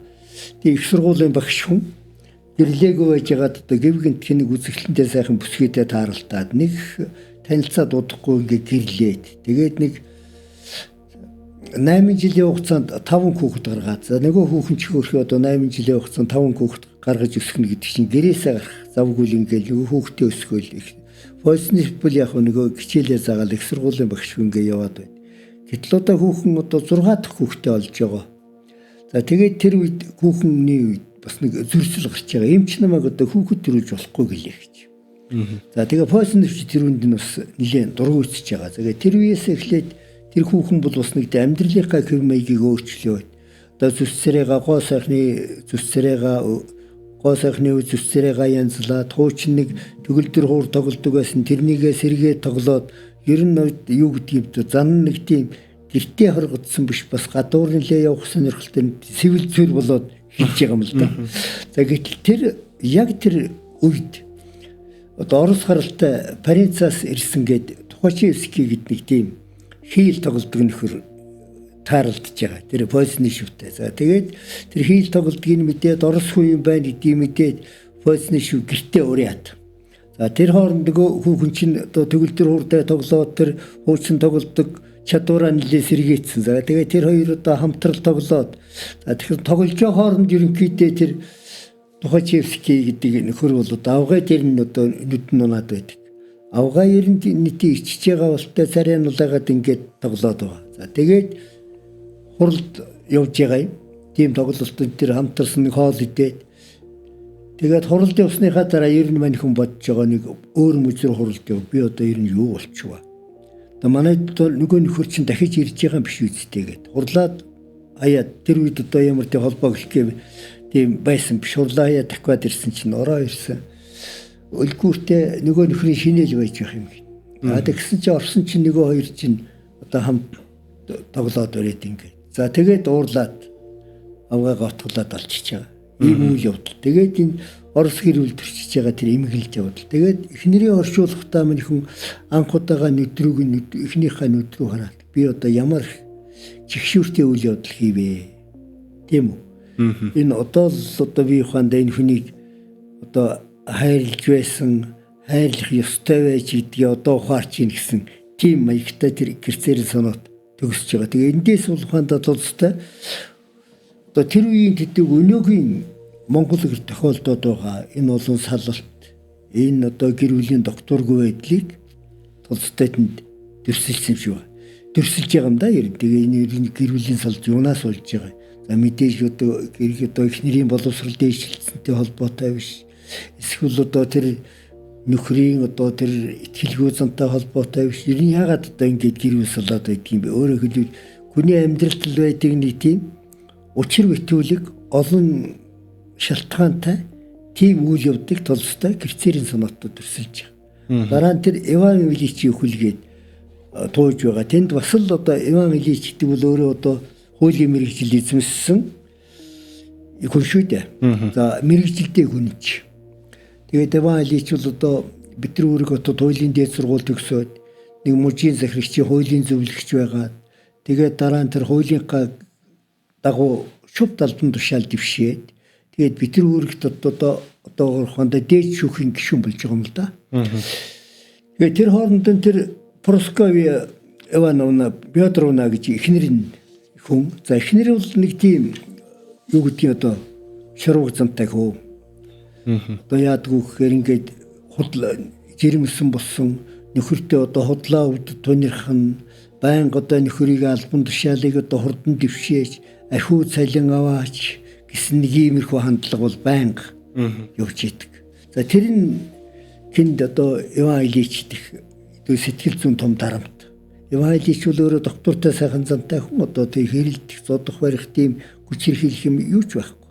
Эхнэрийн гал одоо үгийг сонсоол ингээ явж яадаг. Тэгээ Иван Ильич бол одоо ингээ сүулдэ тэр бидний үүрэгт ирээд нэг байр засах гэж яагаад өөрөө засч яасан тэр нэг тийм сандлаас унаад тэгээд бөөрн дэгэмтэл аваа тэгээд гиптерд ороод одоо өгөхийн өмнө өөрийнхөө амьдралыг эргэцүүлэн бодож байгаа.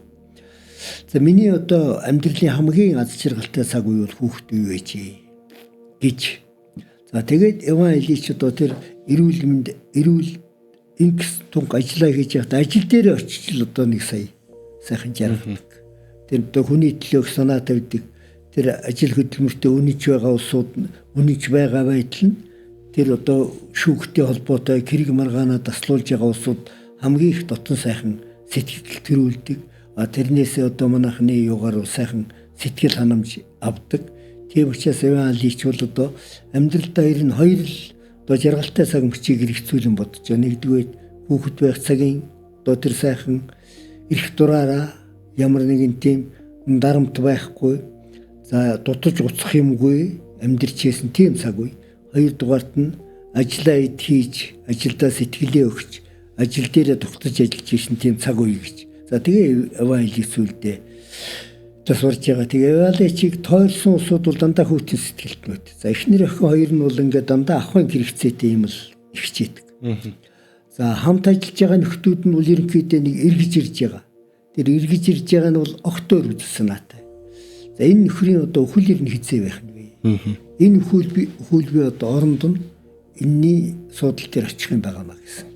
Тийм зоригтой нөхдүүд эргэж ирж байгаа. Тэгэхээр Иван Ильич бол тэр үедээ хонда тэр хүнлэг чанараараа эр хүний уужуу тайван ухаантай байдлаараа ажил мэргэжилтийн үнэнч байдлаараа тэр үеийн Оростой хонда тодорсон хүн.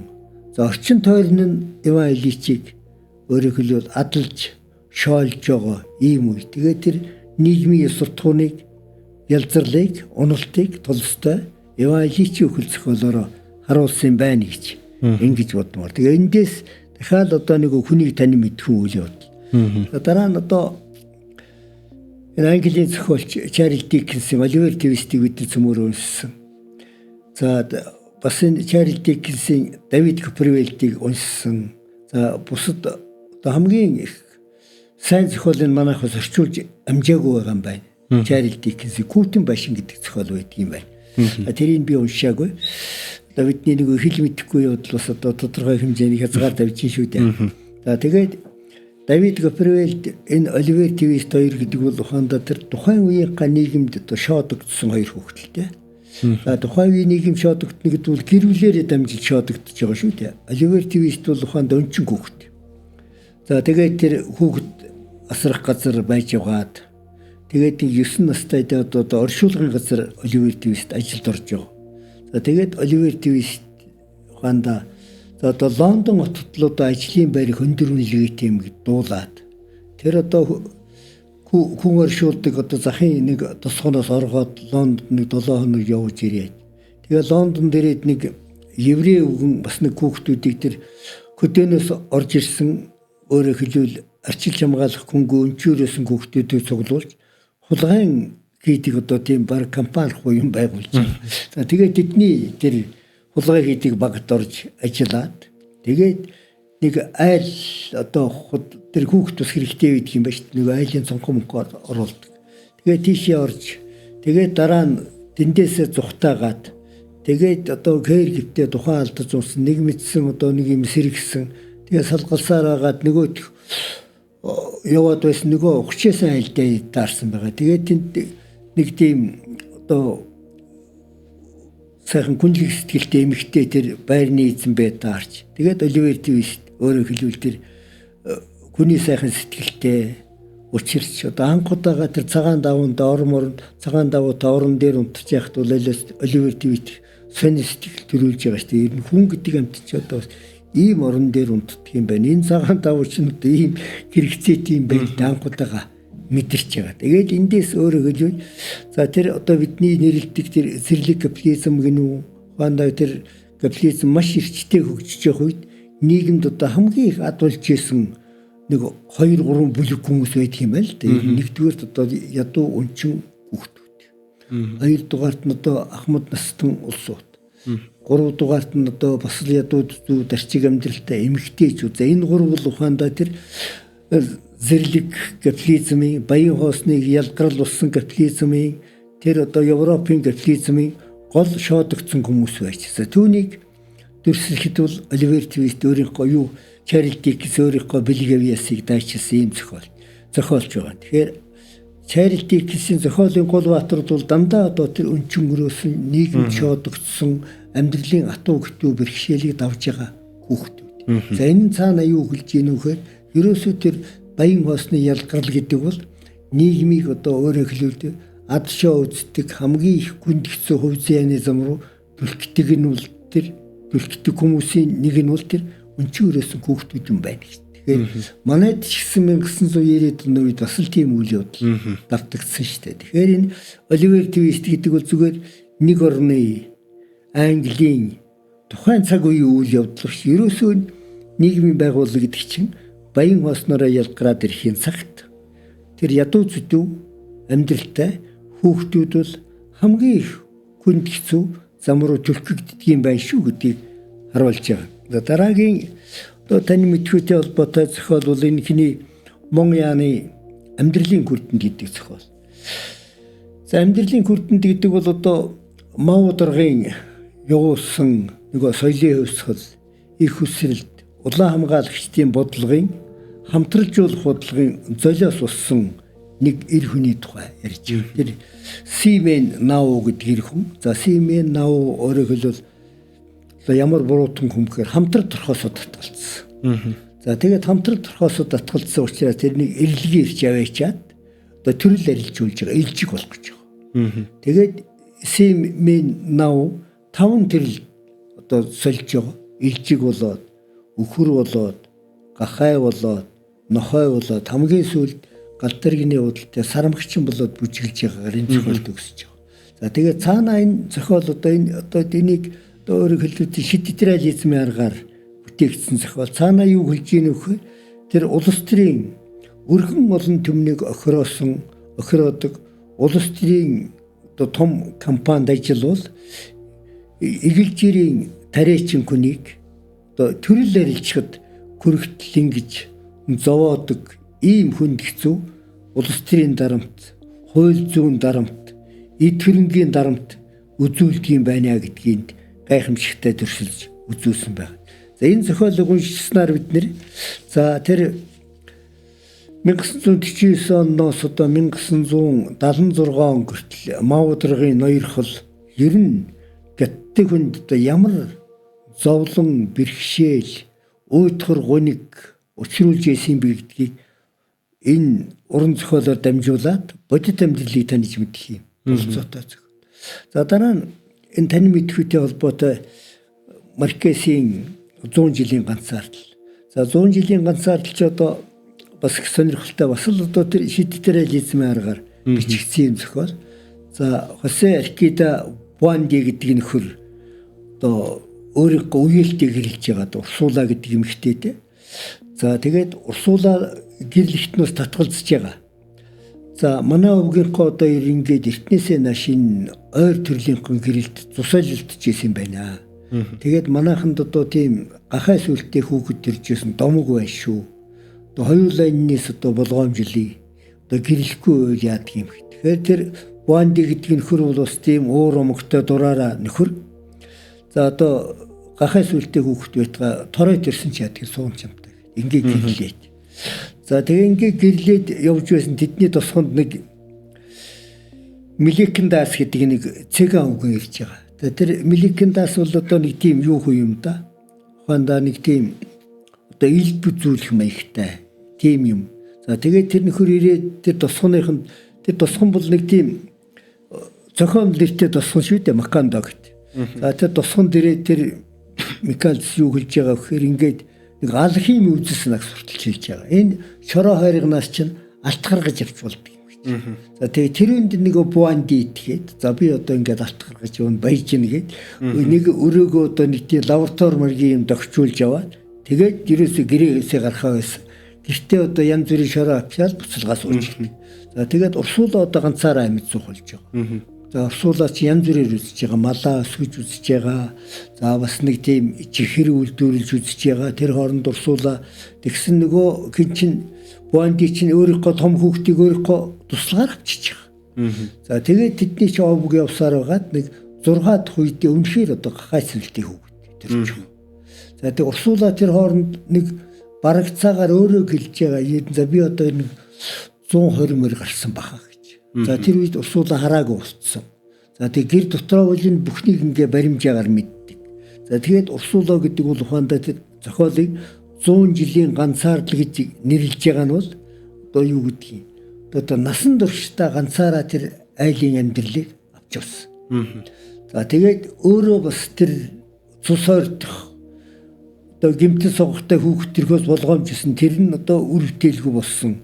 Одоо өөрөөр хэлбэл тэр зөвхөн одоо тэр гэртээ төдийгүй бас тосхондоо төдийгүй ер нь бас ийм хүн төрлөختний хувьд одоо юу гэдгийг ганцаардсан юм хүн шүү дээ. Би бол одоо тэгж бодож байгаа өөрөөр хэлбэл цус ойртохоос сэргийлнэ гэдэг чинь бол бас тийм одоо хүний зөв нөхөж үржих хамгийн чухал ойлголт байдаг.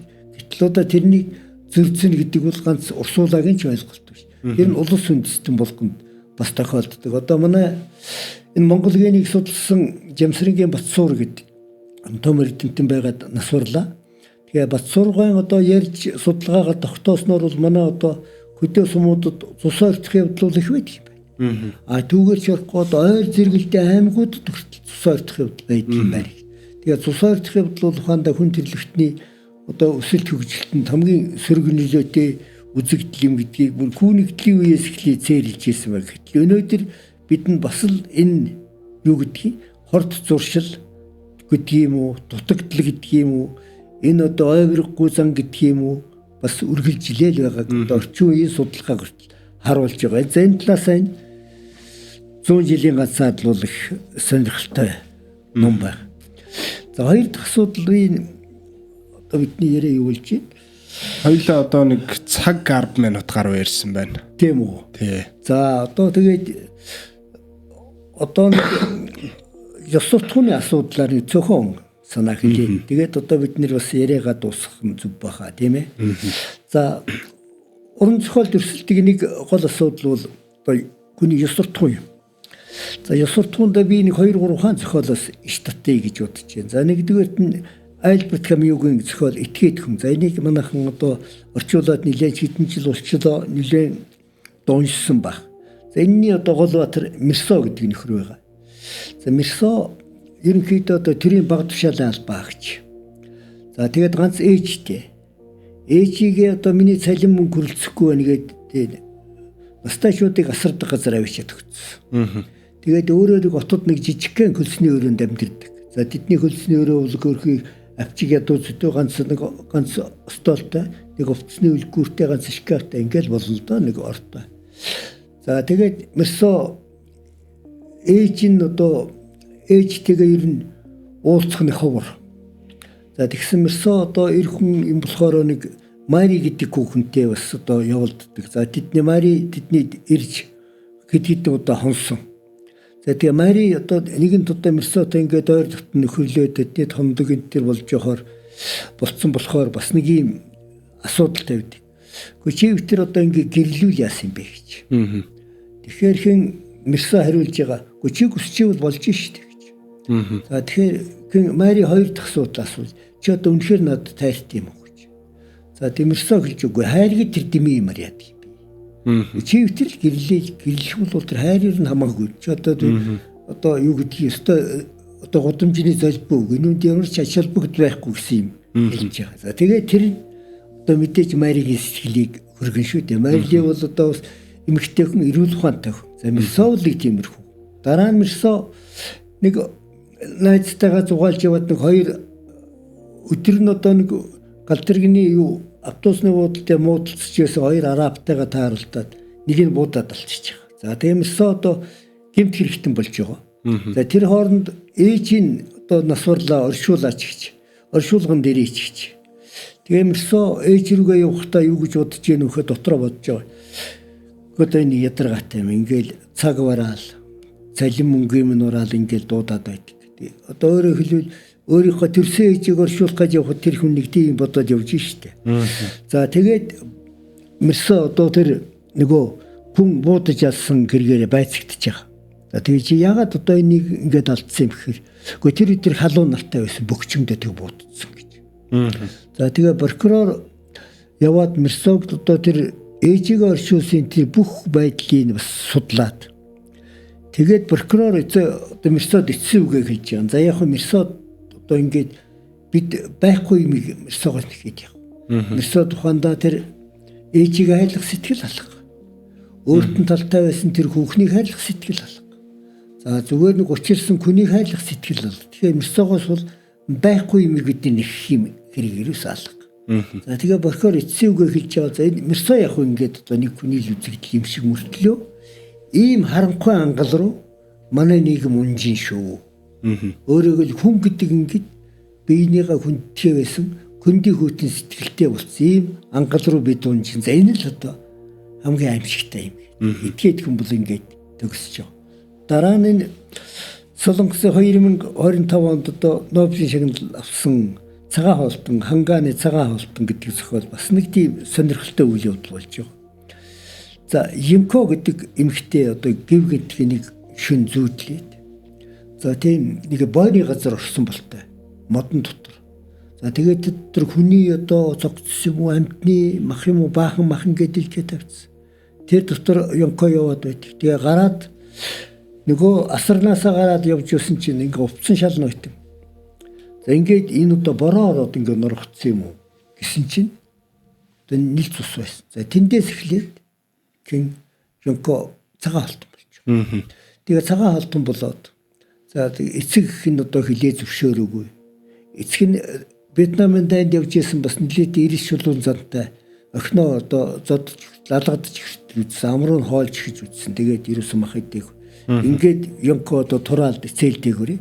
Тэр ганц ихчтэй Инко гэдэг ганц ихч. За зэр нь инког тэр ёнког бол ханда эцэст нь хүртэл дагаж явж байгаа. Имлэгт одоо очихтан дагаж иргэн имлэг шилжүүлэн одоо ёнкол яваад байна. Тэгэхээр энд бол одоо дүүгээ хайрлах тэр эрчийн сэтгэл гэдэг бол одоо гайхамшигтай ийм сэтгэл болж төрслөгдөж байгаа. Дараа нь бид нар цөмөрөө өссөн Капкагийн хувирал.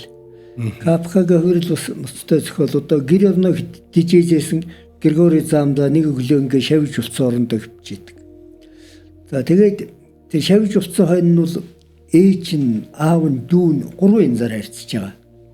За дүү нь бол ороод бас нэг хоол моол төхүүлж өгөөд нэг өрөө мөрөгийн цэвэрлдэг байснаа болоод аав бол бүр тэр өрөөнд октод дургүй. Аав бол нэг тийм битүүртэй гарцсан үгэн байсан. Тэгээ нэг шүүхийн одоо тийм хаалган дээр суудаг манаач болоод ингээд явдаг. За ээж нь л одоо нэг книйг одоо нэг Григори заамдаг хайрлах ээжийн хайр бол нэг кивэрийн үлдэж байгаа. Ийм байдлаар дүрсэлж байгаа. Тэгэхээр энэ уран зохиолд бол ухаандаа хүний ёс суртахууныг дүрслэх явдал бол одоо гоё юм. За тийм учраас уран зохиол уншсан хүн бол юуны өмнө одоо өөрийгөө би хэм бэ? Энүүнтэй одоо надад дөхөөтэй юм байна уу гэдэг ийм асуудлыг өөртөө тавьдаг юм шиг байна. Тэгэхээр уран зохиол уншина гэдэг бол тэр зохиолын баатруудын хувь заяа, зохиолын баатруудын туулсан зам, тэр бэрхшээл зовлон баяр хөөргийг хуваалцахаас гадна за өөрийгөө тэр зохиолын баатруудаас олж харддаг нэг юм одоо гайхамшиг уран зохиол өөртөө агуулж байдаг. Өөрийгөө төдийгүй найз нөхөргүй ч одоо манай тэр найзтай их төхөөтэй юм дүрслэгдээд. Гэхдээ чи одоо яг л би одоо яригадаад байна гихчлэн тэгээд энэ асуудлыг уран зохиолд бол дэвшүүл тавьдгаар онцлогтой. За тэгээд эцэст нь өнөөдрийнхээ ярианы цаашдаа яг ингээ яриа үргэлжлэж болно. Дараагийн дугаар бол өнөөдрийнхээ ярианд ингээд уран зохиолд бол хүн уншиж байгаа номондоо анхаарлаа төвлөрүүлээд тэгээд аливаа зохиолын үйл явдлыг эргэцүүлэн бодоод өөрийнхөө амьдралд эзэлж байгаа байр суурийг тодорхойлоход өөрийнхөө зан үйлдэлд чиг баримжаа болгоход за бусдыгаа таньж мэдхэд уран зохиол бол онцгой үүрэгтэй. Тэрэн бидний яриа эхлэхдээ хэллээ. За уран зохиол уншдаггүй хүн бол өөрийнхөө л амьдралаар амьдардаг. За уран зохиол уншиж, уран зохиол сэтгэлээ өгч уншдаг хүн бол тэр зохиолын олон дүрийн баатраар амьдардаг. Тийм учраас уран зохиол гэдэг бол одоо хүний юу гэдгийг сэтгэлийг зөөлөлдөг, сэтгэлийг одоо зүлэхгүй болгодог, аливаа юм сүзэгдэг тал талаас нь эргэцүүлэн бодох тийм оюун ухааны өргөн боломжийг уран зохиол олгодгоороо тэгээ ялангуяа дэлхийн сонгодог болон шилмэл уран зохиол тийм гайхамшигтай шинж чанар үзэл санаа уран дүрээр дамжиж бидэнд өгөгддөг учраас өнөөдрийн залуучууд ерөнхийч байлаа гэсэн уран зохиолыг одоо юу гэдгийг одоо оюуны чухал хэрэгцээ болгож уншиж явах хэрэгтэй юм а гэсэн ийм үгээр бид нэр өнөөдрийнхөө яриаг төгсгөж болж байна уу. За үзэгчтэй баярлалаа. Манай подкастын энэ дугаар энэ төрөд өндөрлөж байна. За тэгээд бид өнөөдөр уран зохиол болон ёс суртахууны талаар яриаг өрнүүллээ. За тэгээд та бүхэнтэйгээ дараагийн дугаараар дахин уулзцгаая.